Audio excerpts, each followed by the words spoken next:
Ave Maria, 20 décembre, Saint Dominique de Silos, abbé, 11e siècle, 1073. Patron des bergers, invoqué pour la délivrance des prisonniers, les accouchements heureux, contre les insectes nuisibles aux personnes, la rage. Dominique naquit à Canua, dans le pays des Cantabres, au pied du mont Jubéda. Dès son enfance, il fut préposé à la garde du troupeau de son père, et c'est là l'origine du patronage réclamé par les bergers. Plus tard, il entra dans le monastère de Saint-Émilien, que les anciens auteurs désignent sous le nom de Saint-Milan. Après avoir donné des preuves de sa capacité et de ses vertus, il fut chargé du gouvernement du prieuré de Notre-Dame de Canua, le lieu de sa naissance. Ayant été rappelé ensuite au couvent de Saint-Émilien, il en fut fait prieur. Pour fuir les exigences injustes du roi des Cantabres, il alla demander un asile à Ferdinand Ier, roi des Castilles, qui lui confia la direction du monastère de Saint-Sébastien, à Silos, situé au pied de quelques monts stériles de Jubéda. Ce monastère était presque ruiné au temporel et au spirituel, mais grâce au nouveau mouvement que saint Dominique lui imprima par ses mérites et ses miracles, il devint rapidement le centre d'une population si nombreuse que cette solitude acquit une grande célébrité et fut bientôt l'endroit le plus renommé de toute l'Espagne. Par ses intercessions, le saint guérissait presque toutes les infirmités et toutes les maladies. Cependant, sa renommée grandit surtout par la délivrance qu'il avait le pouvoir d'opérer sur les prisonniers captifs chez les morts. On en cite un grand nombre qui se recommandant à ses prières dans leur cachot,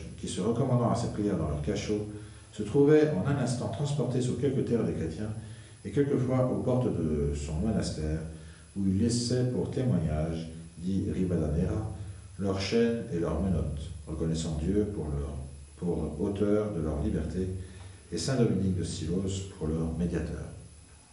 Nous tirons du propre dessein de la cathédrale du diocèse de Barcelone la prière suivante. Elle se trouve à la suite du bréviaire romain Malines, 1847.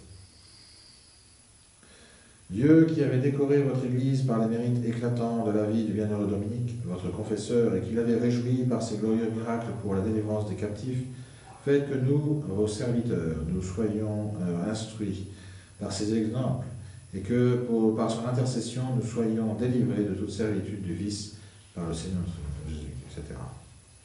Agozos, cantique castillan, après avoir rappelé cette invocation en faveur des captifs, en signale une autre, qui lui est adressée contre les insectes nuisibles. Avec des regrets très vifs, votre mort fut pleurée ayant été destinée pour être le protecteur des captifs, des insectes nuisibles vous délivrer le voyageur.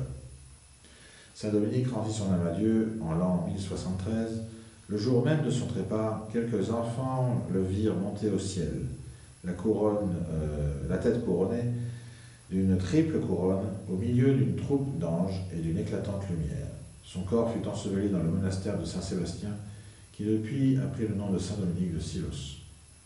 Les miracles n'ont pas cessé d'éclater à son tombeau, principalement pour la protection accordée aux femmes enceintes. Jeanne d'As, mère de Saint Dominique Guzman, le fondateur de l'ordre des frères prêcheurs, vint l'intercéder pour obtenir une heureuse couche. Le saint lui apparut avec ses habits religieux et lui prédit les hautes destinées de l'enfant qu'elle portait. Cet enfant fut depuis nommé Dominique, en mémoire de son protecteur auprès de Dieu, Saint Dominique de Silos. Le bâton de ce grand saint, dit l'année bénédictine, 1666-1773, 7e volume, tome 7, page 320, est encore aujourd'hui l'instrument de plusieurs merveilles, spécialement pour la délivrance des femmes enceintes. Celles qui le peuvent obtenir sont en sûreté, les autres y font toucher des rubans dont elles se servent. Les connétables de Castille y portent tant de dévotion que don Rico de Velasque, décédé depuis peu, le fit enchâsser dans de l'argent. Et lorsque les duchesses du Fray sont sur le point de mettre leurs enfants au monde, elles envoient prier les religieux de Silos de leur prêter ce bâton miraculeux. De nos jours, ce bâton a conservé la même puissance.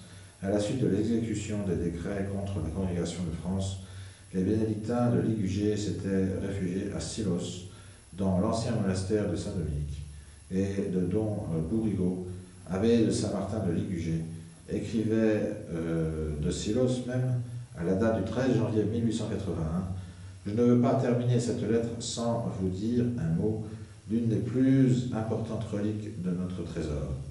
Je veux parler du bâton pastoral du Saint Dominique. Sa partie supérieure a la forme d'un T. Il est enveloppé d'un étui d'argent qui en prend absolument la forme. De distance en distance sont pratiquées des petites ouvertures qui permettent de voir et de toucher ce bois vénérable et miraculeux. Ce bâton jouit du privilège accordé au saint de son vivant.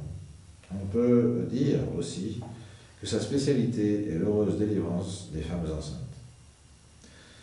C'est pour cet effet que, de temps immémorial, on l'envoie à la cour de Madrid. Cette année encore, il a présidé à la naissance de la petite enfante des Osturies, l'univers, le 24 janvier 1881.